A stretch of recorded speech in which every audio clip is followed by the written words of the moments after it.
রাজধানীতে মধ্যরাত থেকে বৃষ্টি ঝরছে। এদিকে আগামী কয়েকদিনে বৃষ্টির প্রবণতা বাড়ার পাশাপাশি তাপমাত্রা কমতে পারে বলে পূর্বাভাস দিয়েছে আবহাওয়া অধিদপ্তর।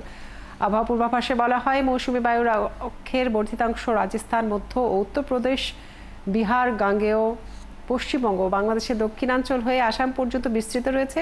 এর একটি বর্ধিতাংশ উত্তর বঙ্গোপসাগর পর্যন্ত বিস্তৃত। মৌসুমী বায়ু বাংলাদেশের ওপর মোটামুটি সক্রিয় এবং উত্তর বঙ্গোপসাগরে প্রবল অবস্থায় রয়েছে। এই অবস্থায় আজ সন্ধ্যা পর্যন্ত খুলনা, বরিশাল ও চট্টগ্রাম বিভাগের অধিকাংশ জায়গায় এবং রংপুর, রাজশাহী, ঢাকা, ময়মনসিংহ ও সিলেট বিভাগের অনেক জায়গায় অস্থায়ীভাবে দমকা হাওয়া সহ হালকা থেকে মাঝারি ধরনের বৃষ্টি, বজ্রবৃষ্টি হতে পারে। একই সঙ্গে দেশের কোথাও কোথাও মাঝারি থেকে ভারী বর্ষণ হতে পারে। এ সময় দিন এবং রাতের তাপমাত্রা সামান্য কমতে পারে।